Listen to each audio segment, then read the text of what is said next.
Assalamu alaikum guys. Ala barka bake molme ya lonko wala ben jibe kanyin tembeng anal badim madam sirfo shonko ke bayo shonko alni walam normally in kalaf le puruna am fon la platform auto but because Facebook yem block le fon la platform nyinto so muka live kino je I think now I remain about 30 days pour la Facebook on insta live keno de nyame but non kumata don wala min ko nyajam ba kala nyim platform to I just want to make a disclaimer because nyum patio o nyim platform on to la long kan men do wala min ko to nyaa sabati Gambia kono so as far as to la long kan waleti pour to nyaa sabati Gambia kono we will always use this platform anytime there is injustice. Let the Gambian call inform something me along is very, very, very important and Anita move along, especially whoever. Think our move right now is just a mere move. Let the move along. The move is a very serious move, and then we will continue doing it. Bokeda trials member caring and Kujama Balawe caring me along is very important for Gambian call along. Albea Kalamtala ko police all. Albea kalamtale police ko ye ni molu commandile ye corruption wala senab mbay la molu but même mu jam problème wala ñindi ko police ya lon ko sign case ñimbe ñame ya lon and so far ndol fanan in passing na evidence jama balle be mbulu in case ñin kono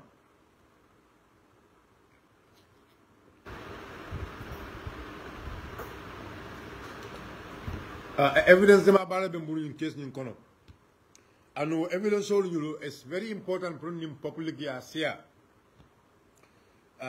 because nim police all ya mira malong to ya lonne membe be ken dinno nyin ya fall I can see it here dinno nyin he was murdered nala kilo baka nun janno nyim platform to nun jang na fale nun janne nun ko nyin case kete nyame utumo malo men fon kete de barun ko the way case nyimbe ke kan nyame I suspected something in this case anu na fon nyim platform to nun janne ngo suspect but ya alamu mansa balati alamu manso me alon ko niya tabi atinyaaru mo alaka de daro ko dulado lo ala ka dara ko blado kes ni akata nyame Gambian ko alilla moyani hakilo la mba flale kes ni mbeker nyame anu Gambia police force anyata kala hakilo do bad aliya mol mel commande pour que ñinen ka almanya ne bulala almanya na ke commande de very de men aliya commande o very de nya alke bula alhaba Gambian ko ko ale serious bail di wala strict bail. What is strict bail? Mo fa wala keta jam. Somebody may along it was just alleged of rape. Rape. There was nothing to ascertain ko that was rape. Femman soto may along ko sa ko wol tonya da ko rape le makitale. No, there is no substantial evidence. Kaja ko rape nyin ketale amon soto no. For almost 3-4 years. Amari be Gambia police ol bulu. But saya kata saya mole fata saya mole ya longo wole fata saya wala case be kering ale mole mel kuma ni ñun karo ale yol bula Gambian ko la la mani hakilo de nkana même fo jang it's something very serious men no ku ya dara wala ñun ko Gambian ko lu finti dale we want justice Tonya Sabati. And inshallah Tonya Nimbe Sabati lele funding kyo be Canada. Molma molmeli alon ko wolle jawya sita kama. Allamani hakilo lele. Go Gambian call finti dale go justice for Bob Keita. And inshallah there will be justice for Bob Keita. For me no kuya koko no Gambian call left ali alomba. Ala me no kuya koko. Me no kuya koko wala mindiko. There is a new information, every authentic one. Very authentic one for that matter. Senabu Mbaye. Anen doctor o meya lonko anu wala bulo du nyokono. E Gambia alwali. Senabu Mbaye anen doctor o mem bulo du nyokono ka bob kera diwon la yelota ka ke Muhammad Bala. Gambia ko nalma long biñum fulale bi ñu ko ñu lafta kande a fele ka ko bula police ol bulu pour ye ko ñu investigate bon ñu ko ñu tabula la police ol bulu tabula la police ol bulu sayende because until we know it and the person the doctor même fo ya lonko wala ko ñu ke he has confessed hey adama dingola niyo man kewde Gambian ko adama dingola niyo tata ñun kokono mina jarta Senabu Mbaye wala ka dingola yelota ka put into ñun dinno bala because mina kata Senabu Mbaye lafta ka jelo ay même fo weke a jako ay bob ki restaurant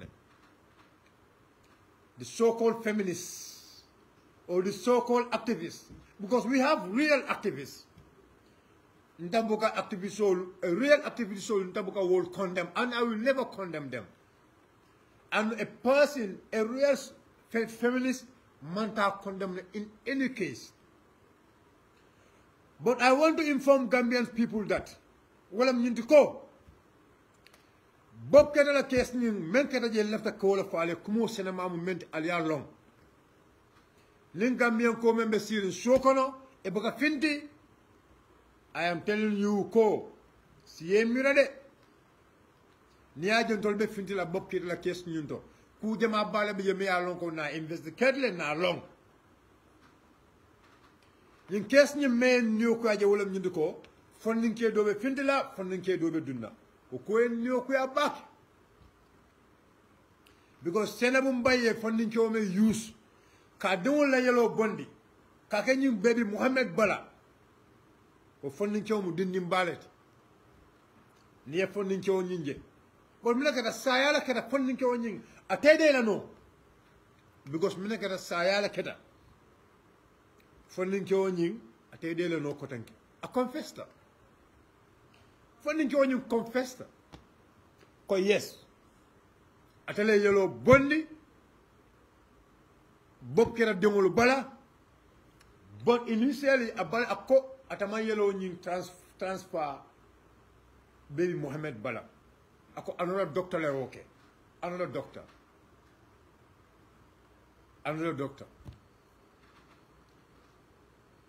Mbenyim fokam mantra ka punyin kama just because whatever. Many folk and men come along you go police only alonko.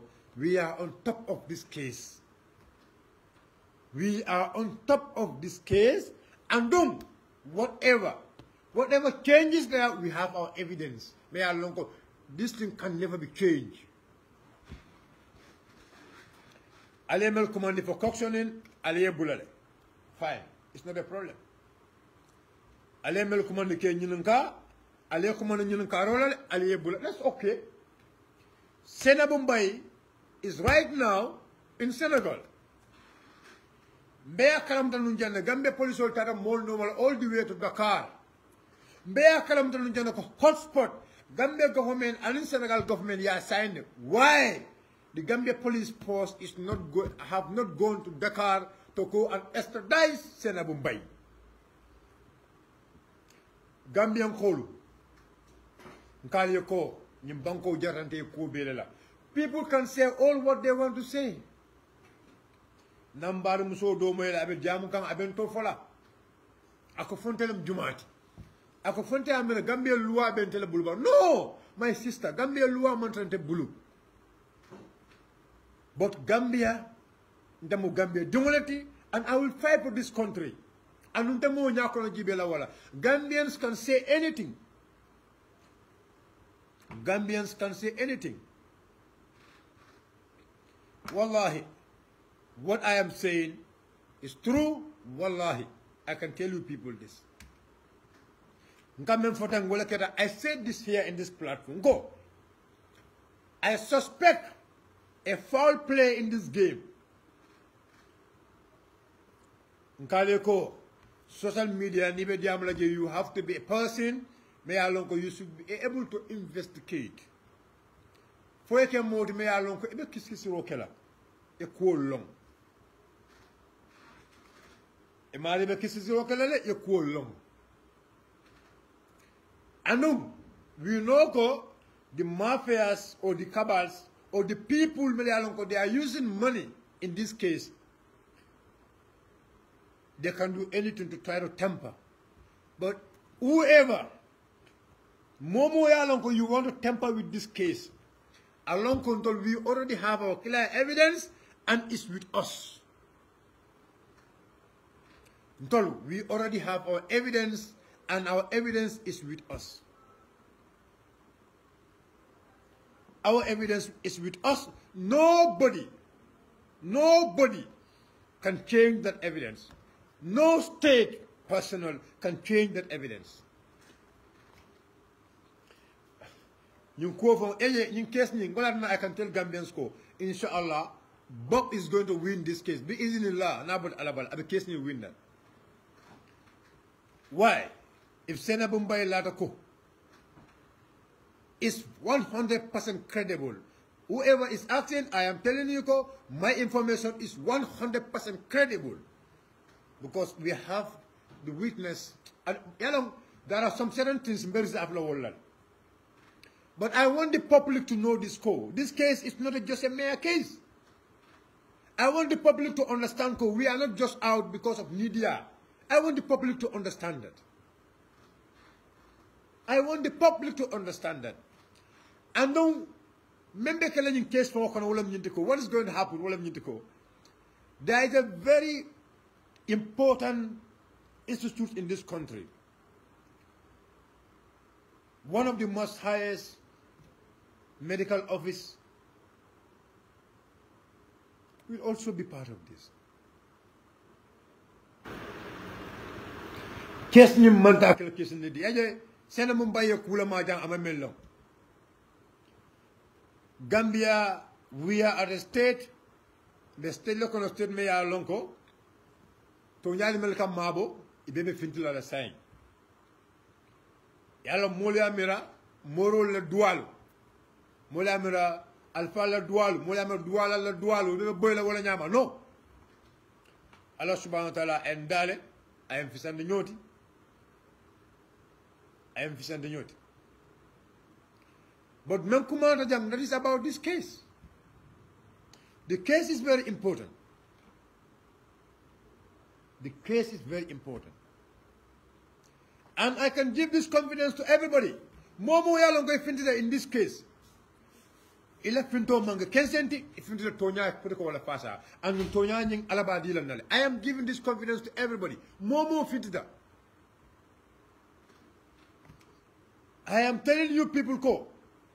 Sena Mumbai, and you never call the Bob Sharonale. Wayatina is doing all means. This is why, this was the reason, Nilam reason of Wayatina, the urgent private flights Bondijang, Kanyum Mutaka Samba Senegal. Urgent private flight is all camouflage game. If you don't know, you don't know.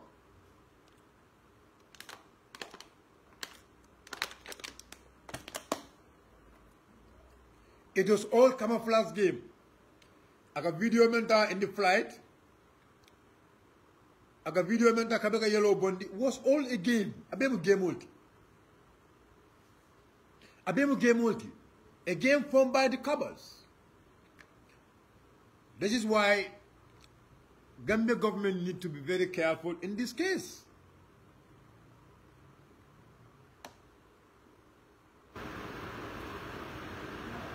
Gambia government need to be very careful in this case.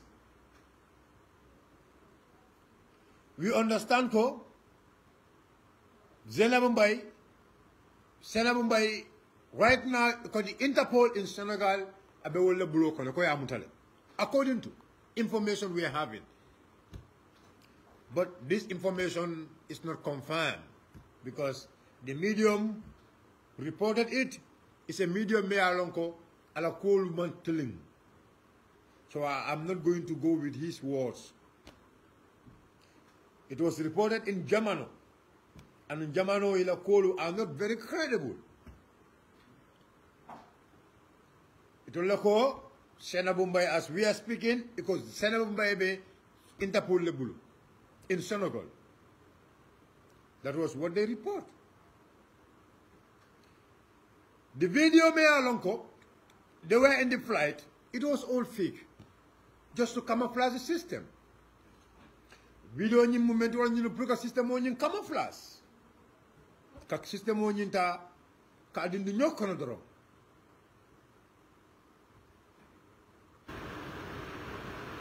Momo yalla ko ka video jibe ba please video be momo nimbulu.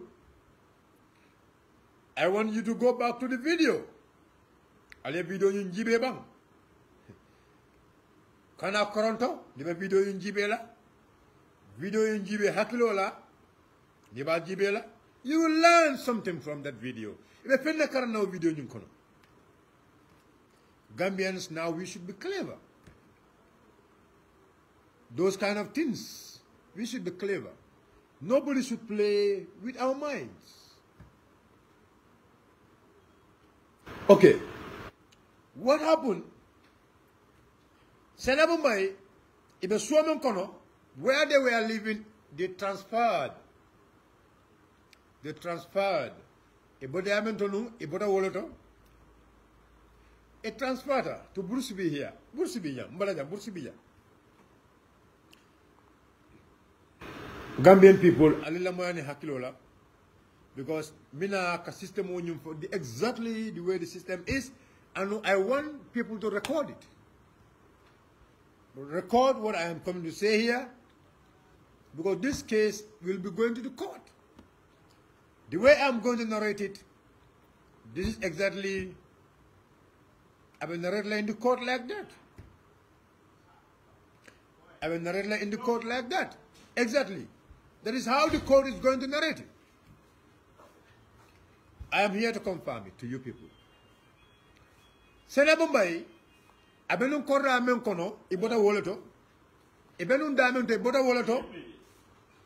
It transferred to Brusubi. The very day when they transferred to Brusubi, the very day when they transferred to Brusubi, that was the very day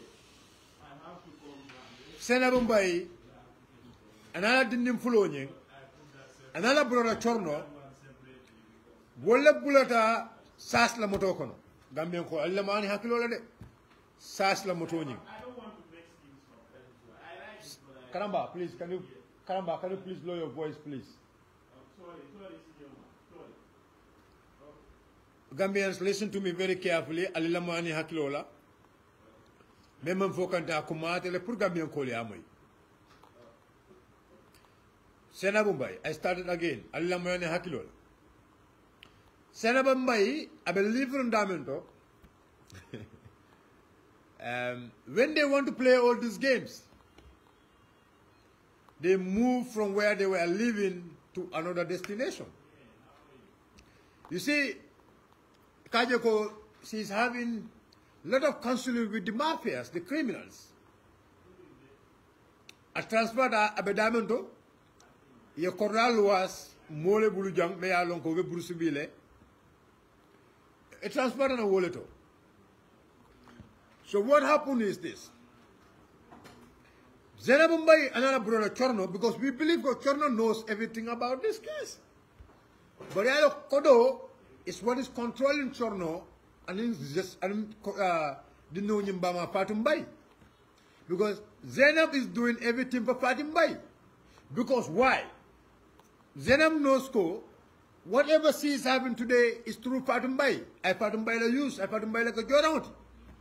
Because all what Zenab is enjoying today, it was all something me alonko bopla tarole ma bet bople Senabumbai ke Senabumbai ko abe bop finish la ala kay ko it is a bop finish la no. So what they do yemen ka wala minti Gambian ko listen to the game ala jibe the game they play, they transferred all the way from where they are inata Bruce Senabu Mbaye la nata Senabu Mbaye anum bopla dinim fulol melbe Senabu Mbaye bulu anum chorno Senabu Mbaye la broda chorno kabri nata ata chorno came after the other guy came with the SAS vehicle wala mula fola kosi namba woni SAS la vehicle new nata with the gele guy ye gele mel luas so e gele mel luas kabiri nata SAS la moto bugo gele nyimbe dunna la pour ka bagasol pak bagasol jindi so SAS la moto karamba yeah, but can you please go back to your place if you're taking order, please? Because it comes to my life, please. My life well.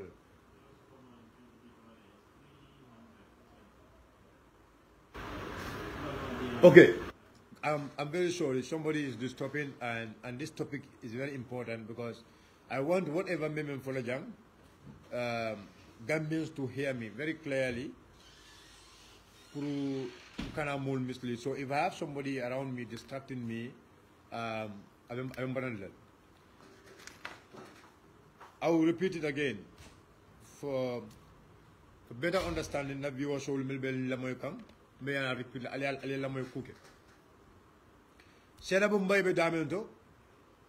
when they were about to play all this game,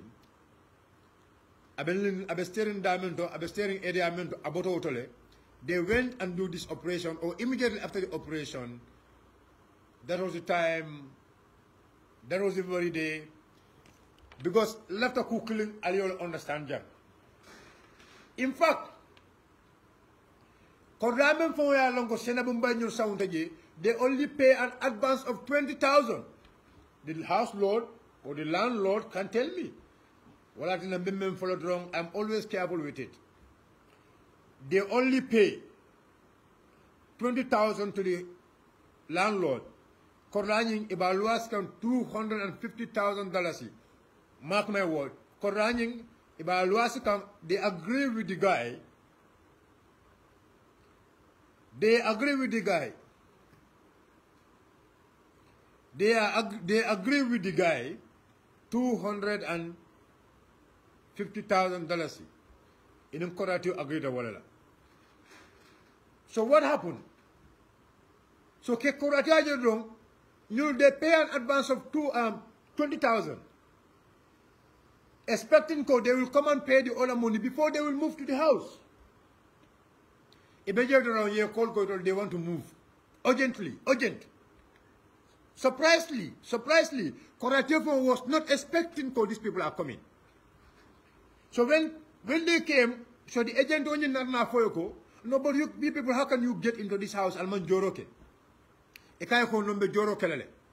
So even the agent was trying them. Agent of Moba Katakan for Pru Kajoko Joroke the very day. But the man Joroke know that very day. Ibeje, Senabumbai came, I motor park. Senabumbai came, I motor park. Ala didn't flow mutai bloom to any jita. Ala brother fanan jita motokono. Ye moto bunda sorong Muhammad Beji. Already Muhammad, whatever condition God knows it. Imam Muhammad Jindi motokono. Ibeje for Amita. Ye bagasol be samana. Muhammad Bama, where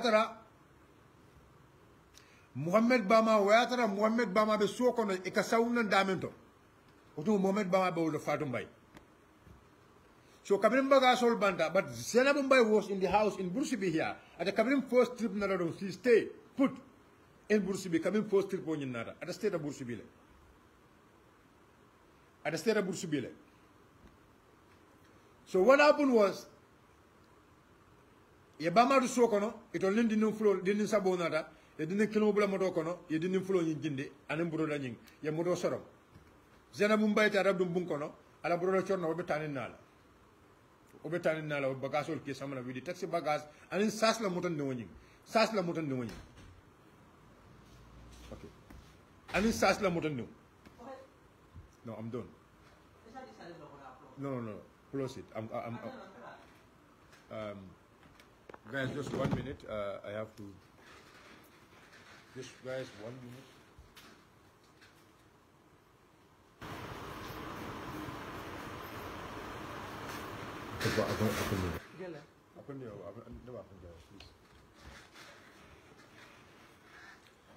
So guys, I'm very sorry. I have some little distraction. So what happened was, but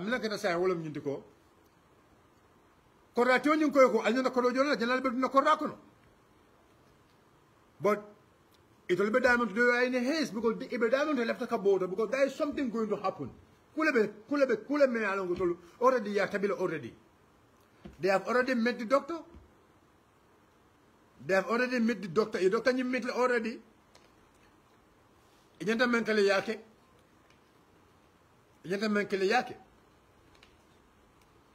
Thinking ko is going to be okay. But they realize it is not going to be okay.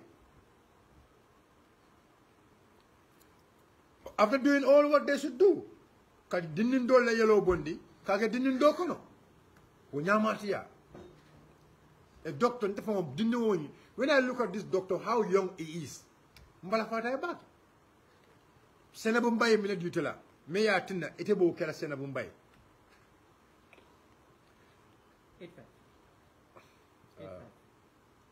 85, so 85 plus 0. 8,005.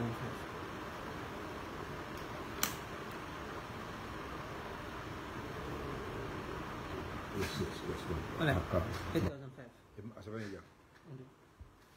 8,005. No, I noticed some of them. They were balanced after. Thank you very much. Thank you, Tom. This doctor is a young boy, a young man. You allow yourself to be used by these people. Okay, but now let's pause about the doctor now. Because the doctor information on you, well, let's just pause that one. Let's pause that one away. I want the smart people, those who are listening to me,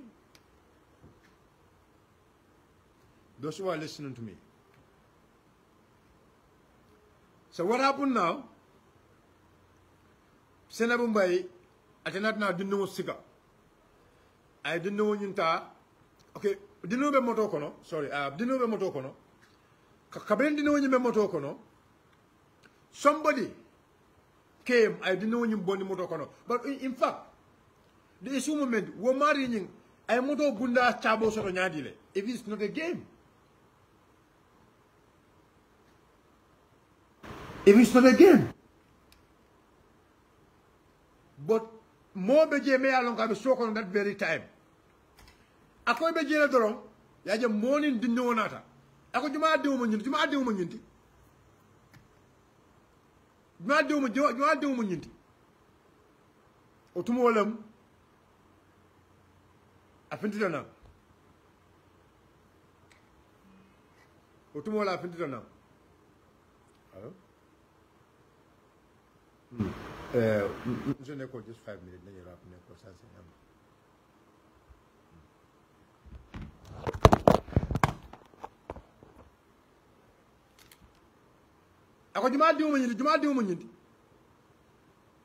That was immediately Fatumbai Fintrana.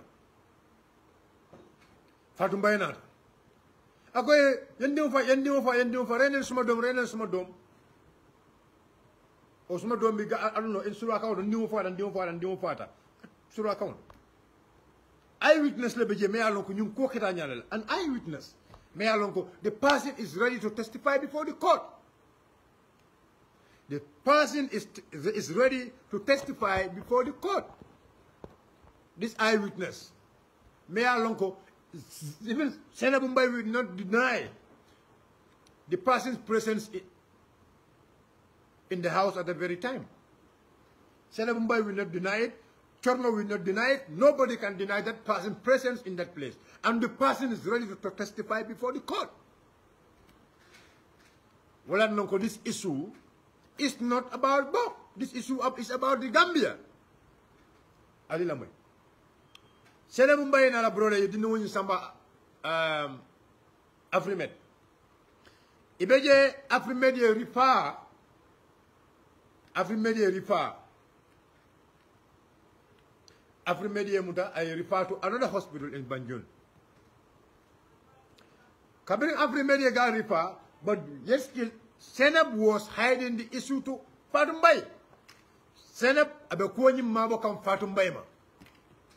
Adoko maji.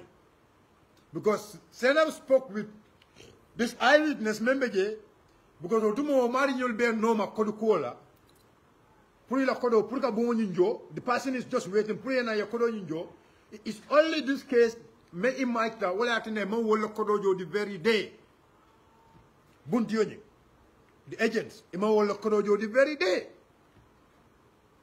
So the following day in Atanaka 150,000 Joe to the agents. $150,000 Joe to the agents. Chornoko the agent ko akayako mbita code nimbodo code dorong after mina be balance on jola akayako a send up nyanda cheko dilana me ko do withdraw be balance on jola for them to stay in the house. It was from there they end up organizing a private jet pour que ñu bondi jang Kasamba Dakar. Pour que dino ñu bondi jang Kasamba Dakar. As we are speaking right now, Senabumbai and Dinoñi Dakar. The information we are getting from Jamano, the so-called journalist, Lamin Jai, my own brother, now you have to change your system. If you want to cop, you come when you more corporate no fuel system of falling. The way you are going, ni my life email system will change in the multi no. Whether it's true or it's not true, but Jamanoya Safeko, Senap is already under the control of the Interpol, according to the Jaman. Whether it's Interpol or not, what I can understand here, I will do. Gambia government have signed hotspot deal. Hotspot, Gambian Kolo. Allah Kali Lamo Nina Bakele. Niaje, Gambian Kolo be Fintikam, Gambian Kolo by demand can put things to be right in this country. Because Mbekol Legeka Mea Lonko is disturbing us. Hotspot lebejam. Senegal mazakunda ka bonam. Senegal ngol ka bo Senegal. Ikana Gambia kono. Ika mol aras. Ike samba Senegal. Why? Up to date. Almost 11 to 12 days. Nyindine wala saya anim bitema. Gambia government na moma wulijang.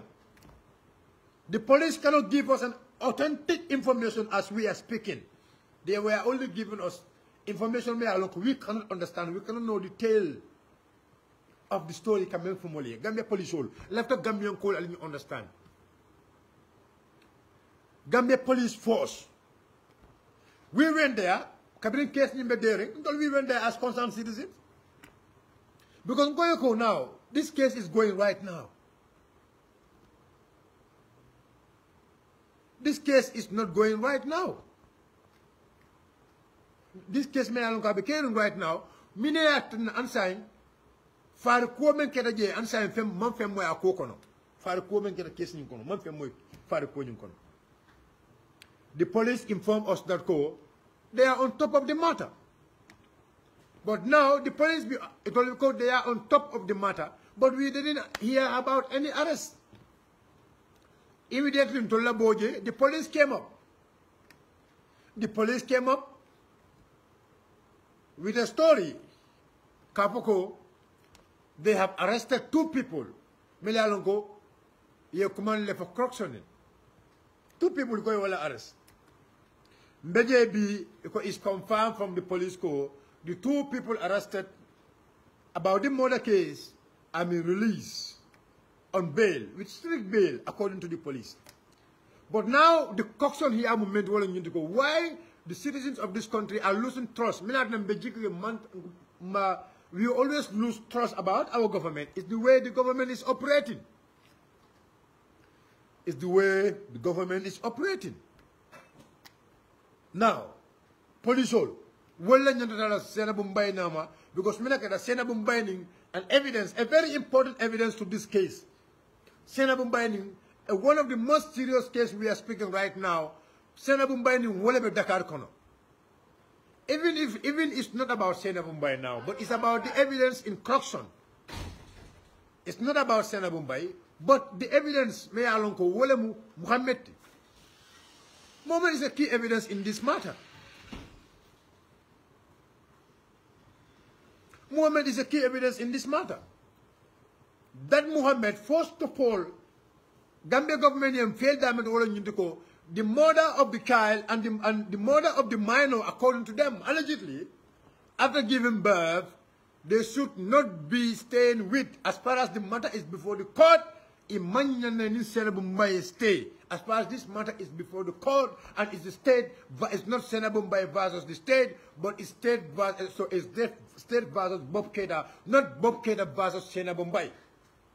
Why is the state versus Bob Keita? Mina atina man iko mansa kunda ni Bob Keita lebe nyola, not Senator Mumbai or Fatou Mbai against Bob Keita. Gambia government banku dungul failed diamond wolam nyintiko. Fatou Mbai should be under the custody of the state.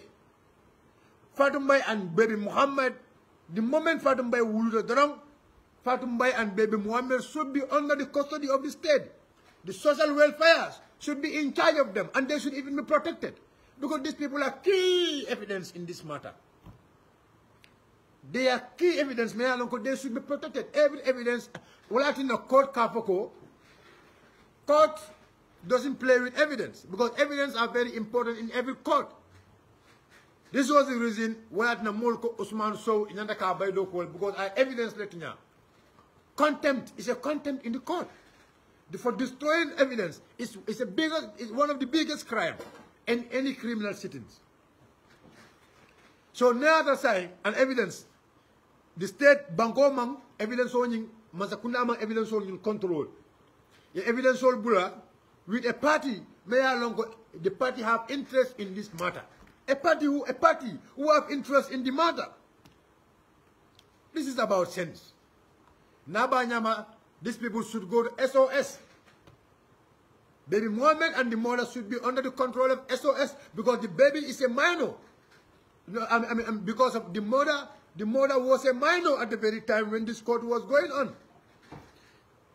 Gambian call because the mother was at the age of 16. Ndabuka so called coming I'm not taking it, but the boyfriend was saying that the girl was 25. The girl have already celebrated her 25-year birthday, but I didn't have any evidence about that. So it doesn't come through my investigation. So I'm not going to believe in it. Matter, I'm not going to carry whatever. So I will still hold this code. The state code denotes minor. So being a minor and being raped, according to them, allegedly, whatever. So this is why the matter is the state versus Bob Keita. But now, the failure of the state in this matter is the state didn't protect their own evidence. This is why today in the court, one of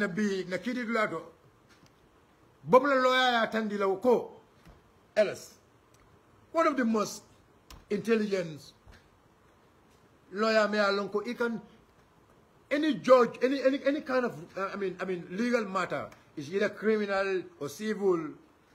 But one of the best things I can deal with criminal matters. Criminal matters. He knows it very well.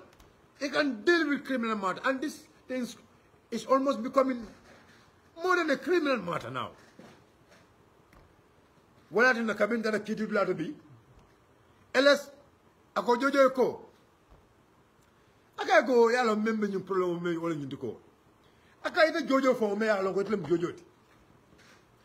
I can't go in Masakunda, you Masakunda mole. Well, there Kaido Samana Yalandi to Kotojang. You go, put your DNA order, you go put your order, yes, and more for, yes, and more dealer. In a way, according to Lella Kaido Samana, you go put your same more dealer, put your yellow bundy, Bubakar Bob Ketabala, and then Pamodun Gum, and then Baby Muhammad. I can't kitty bungole.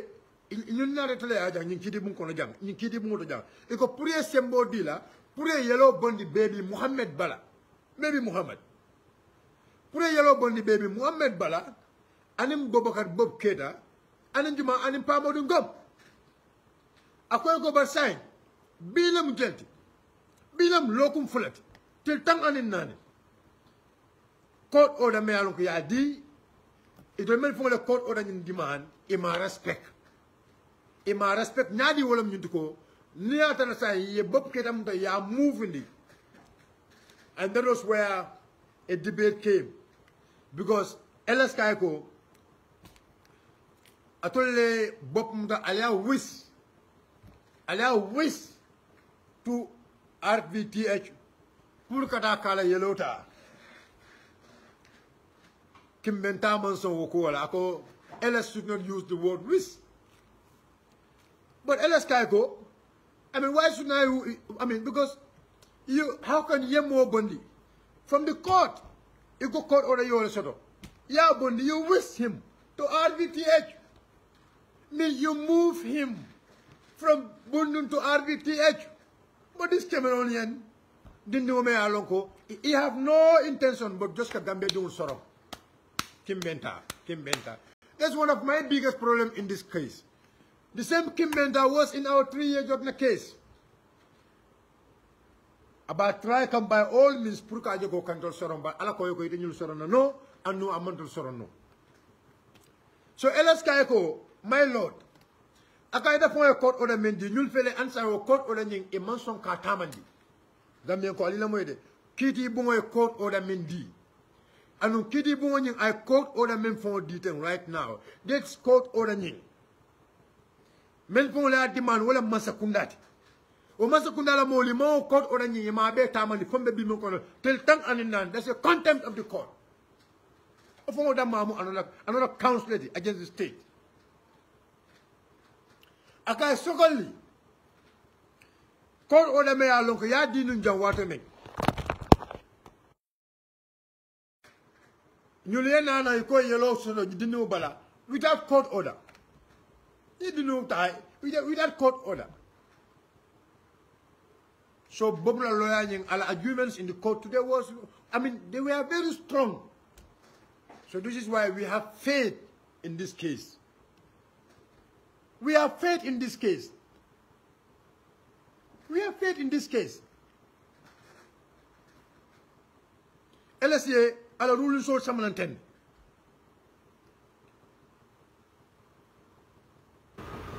LSA call la nighten.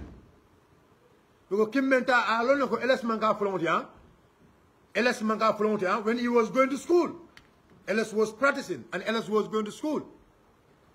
LS manga chan LS the more he was practicing, the more he was learning. So LS manga volunteer Kimbenta. Kimbenta it is not in Bangkok and Yakobe Gambia call sorna. You expect us to leave you like that? We will never allow you to destroy this country. We will never allow you. Never on earth. Never on earth. Gambia. 1 minute. Let me just put it up.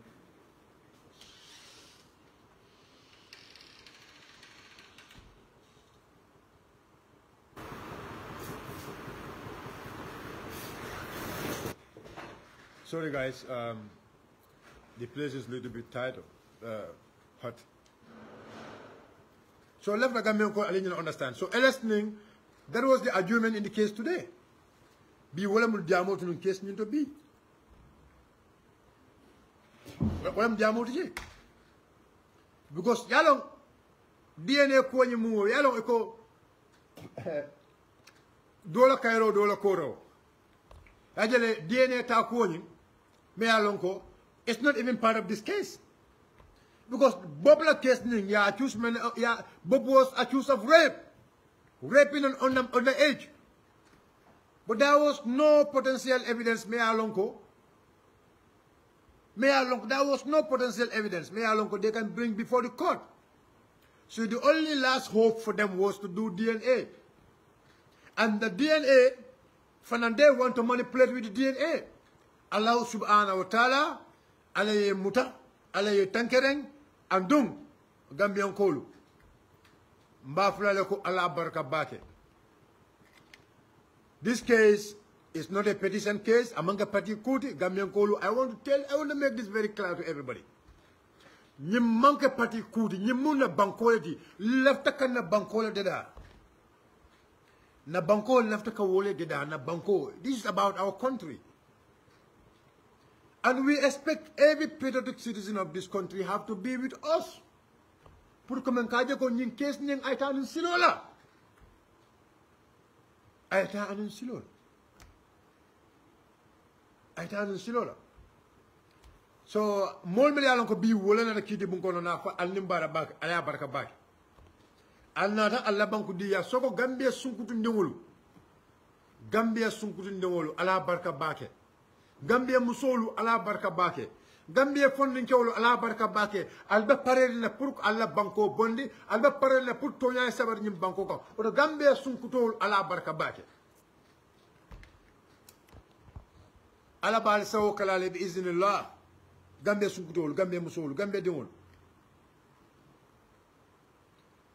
Ala bal sawo kala Gambia dingol. I know what I am telling you.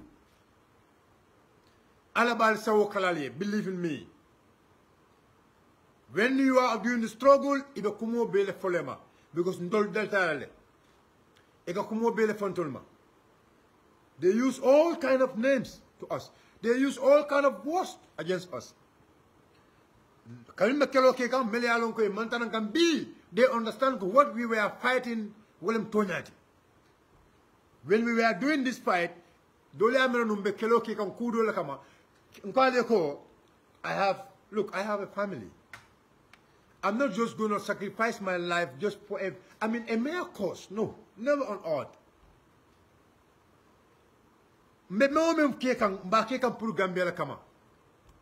We want justice in our country. And this case, like my brother or my commander Bama say, is a test to our democracy. This kind of cases. And my advice to the Gambia PIU officers. Gambia PIU officers, you are our brothers. You are never our enemies. You people are our brothers. Don't allow to be used. Don't allow to be used. Don't allow to be used. Those who are saying, I should not use a party platform to discuss this matter, I believe when I was starting the show, Kabeka Diamo Kumasi Alman Lamoy. But another from Alman Lamoy, I want to make this very clear to everybody here. UDP, some people are even saying UDP Nkolu are in solidarity with Bob, because Bob Mubaro Youth Movement, they are the founders of Baro Youth Movement. And the Baro Youth Movement was NPP. Why should we be in solidarity with Bob? This is what some people are saying. But what I can tell to everybody, I am here using this platform because it's a national matter, Bankola Kolem, and anything about Bankola Kolem, I'm going to discuss it in this platform. My fight is not just Kafuko Kabobula because of Atale Reproke, no. My fight is not coming Kafuko Bobule Reproke, so Nyanaka Bobulale. I'm not doing that. Ni Atala Bobule Reproke, Lua Memfo Weke Doro. That's my fight. So if the party I belong to, that is UDP. If the party I belong to, that is UDP. And wala formation wala plan movement wala kaja justice sabar nyim banko kanya. If you don't know the party of UDP, go and check it. Our motto is peace, justice, and unity. Peace, justice, and unity. So I am talking about justice. Justice is what I'm talking about. Justice is what exactly I am talking about. Justice is what I'm talking about. I am not here against whoever, or I'm not here trying to do whatever. We are talking about justice, and justice is one of the key things. UDP stand for justice. Ndolu. Na motto is peace, justice, and unity. All of UDP la motto. So if there is injustice, this means my party is not ready to fight for what they are for. So Momo Amerano, I am going to use this platform anytime I want to talk about injustice. I am not here to fight Zena Mumbai because of her popular sister rape. So no. I'm not here no. I am here for the justice. I'm here for the truth. So whoever doesn't understand it, then that's your own opinion. Momo understand no ila kube bulu. Anu mo me la ngo ka bo UDP ngolo ko ha UDP ngolo ha almanya na ka findi nyin case la adin case bulu MP ngolo bulu ha because MP ngolo la molem. No, Bob is our brother. Bob mu fonding tawol nyim banko kanjang nyim me malon sa foy. Bob mu fonding tawol nyim banko kanjang nyum ko me yalon ko abe kerin jang abe keka nyim banko la kanjang. And this kwame me keka Bob la as a kind of fonding tawol. This is why UDP la sunkuru newolu alhamdulillah baraka bagi alfinda in large numbers. UDP la funding kewolu alfinda in large numbers. UDP dewolu alfinda in large numbers. Alme la moy mola moy mel yalon ko they want to bring politics in this issue. This is not about politics. This thing is not about politics. Momo ya mironu. It's about politics. You are only deceiving yourself. Commander Bamamas melaflele young art from diam. Because you are always updating this case. So, Commander Bambamas, Mr. Lamin Mendy, young art, let me see whether you can come in. Mr. Lamin Mendy, young art, but I'm going to try to put but I don't know. So, Commander Bambamas, not listen art no. Commander Bamamas, Ibenjiwe Kane. If you can join Abe Kumala Bakele. Because people doesn't understand member caring. I think some people doesn't understand it. Cool member caring. So to make the Gambian people to be aware of it, so Commander Bamamas, can you request it again? Can you send the request again? Commander Bambamas, I am adding you. That is our commander. Bambamas is also here. I want to join. I am Diam. Call me and be caring. I am Melon call. I have. Commander, I'm adding you. It's adding.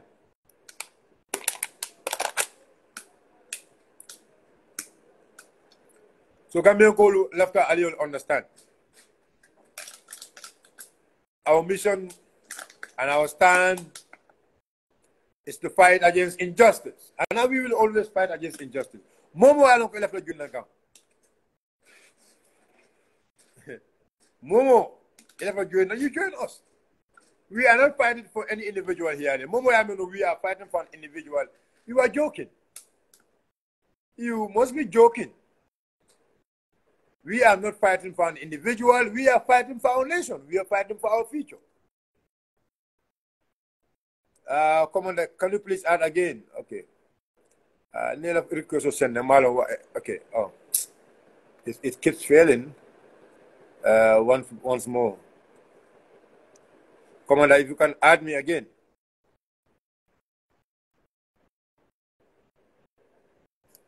Another request. Lamin Mendy, I'm also adding you. So Marlo, I don't know whether it's going to work. Number work, so I think we will leave it there. But I just want Gambian people to understand Konyele Bekering. I just add you, through the line, link on you to the covering, because I see you at the add button, near add Walter.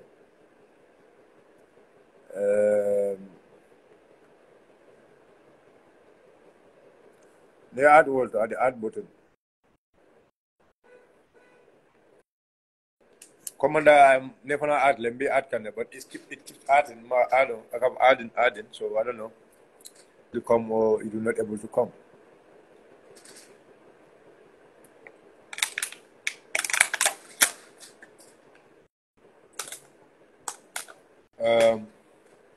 so ni mo como la so no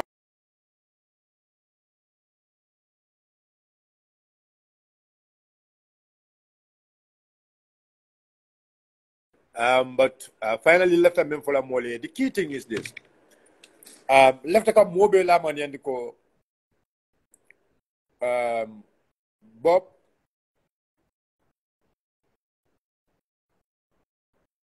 inshallah